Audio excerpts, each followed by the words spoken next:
wondering how I got into this mix. Mind playing tricks. Hey everyone, this is Derek Rose with the Conscious Resistance Network. Today we're going to talk about Civil War. But first, I want to remind you guys to bookmark theconsciousresistance.com to check out all of our latest content. Of course, you can download my books, you can see our videos, you can check out music. We have conscious music here. Buy some shirts, see when my newest talks are coming up, or just peruse the content. Either way, thank you guys so much for the support. You cannot rely on social media to find us, so please do bookmark our website. Now let's get into this. Over the past couple of months, we've been in a state where there are a number of people saying that we are about to be in civil war, that we're already in a civil war. This video right here is from Tim Pool, journalist Tim Pool, about 2 weeks ago. We are in a cold civil war and it's getting worse. And AMTV, who I don't like, and I want to say about Tim Pool, he's more progressive left-leaning, but not regressive left social justice warrior kind of crazy guy. He's left-leaning, but he also says that he thinks we're in a cold civil war, which is basically the idea that this is the early part. There's no physical violence taking place yet. There's sporadic violence. There's sporadic incidents of violence, but there's no specific conflict taking place. Then you've got AMTV, who I really don't like and I think is sensationalist. America is reaching a tipping point and ideological civil war has begun. Then we got InfoWars back in the summer, and since then, Democrats plan to launch civil war on July 4th. I mean, come on, how much more credible than that can you get? Let's go to Ammo Land, the United States on the cusp of a modern-day civil war with this lovely lady here. San Francisco Chronicle, is the United States on the verge of a civil war? Washington Times, are we on the verge of civil war? What is this one? Tampa Bay column, The American Civil War, Part 2 by Thomas Friedman. Then, we can go on, and a lot of this, I want to say, is related to this, to Kavanaugh and to the Supreme Court nomination. And I haven't done any issues about that. I'm not going to get into it. I honestly, Supreme Court should be abolished. I don't understand the whole thing. But anyways, because of this, the Kavanaugh thing, and because of the Russia gate crap that everybody is so stuck on, there is just this huge division where people are now believing that the ideological differences in America are too great and that they cannot be rectified. One of the things that Tim Pool talks about in this video is saying that, we're not divided necessarily territorial anymore. I mean, maybe he says maybe in the big cities you've got the liberals, more, kind of left-leaning people, which isn't necessarily true. Obviously, that's a generalization, it's a collectivization of everybody who lives in the city. I live in the city, literally just right outside of downtown, and I don't consider myself liberal or progressive. And I know plenty of other people who don't.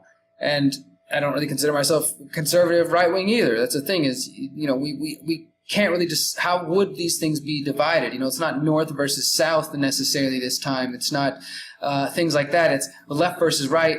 But, it is interesting, this idea. I want to first ask the question is it true? Do you guys think this is accurate? Is there really some sort of civil war going on? Or are all of these different pundits, independent and mainstream, being sucked into a divide, maybe a divide that is being done on purpose?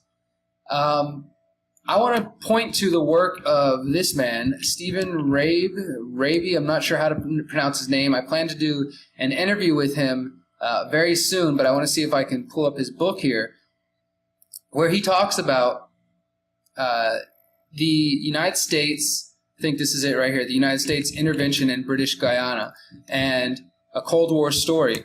In this book, he describes how the United States, using the CIA, they used the AFL-CIO, the unions, of course, and CIA funding to go down to Guyana in South America and to help foment labor unrest, race riots, and general chaos so that they could install a puppet. And this is in 1964.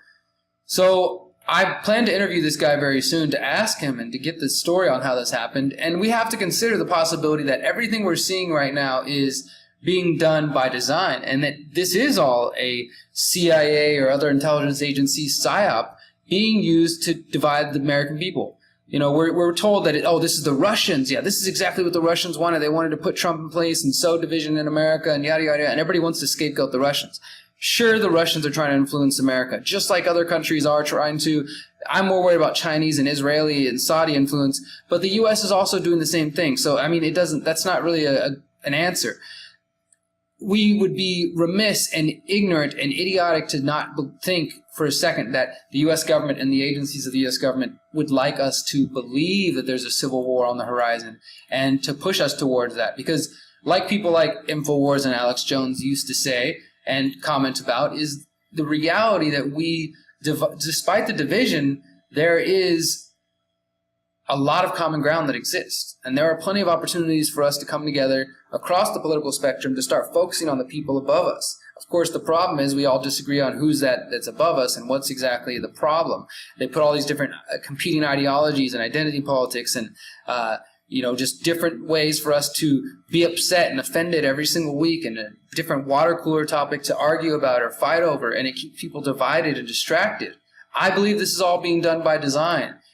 I don't know necessarily if there truly is a actual organic civil war forming, or if whatever may come in the coming years is being organized and designed, socially engineered by the people at the top of the pyramid of power.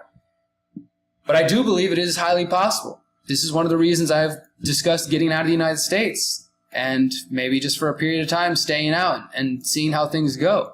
I do think this coming election in November here, the midterm election, is going to be, even though I think it's all a puppet show and I'm not paying any attention really, I do think as far as the mainstream goes, this is what we're seeing them tell people, that it's so important to vote in this because we've never had a more important midterm election. So each side is just convinced that they need to vote to stop the other. And they're also both increasingly willing to use violence or lash out whenever things don't go their way. Now, some will say, oh, it's only the left doing this, but I've seen the right, including Alex Jones and QAnon and all these other people who follow them or who believe the BS like they do, who would willingly subjugate leftists or anybody who they think is not a conservative if it supposedly meant bringing peace and freedom somehow through tyranny.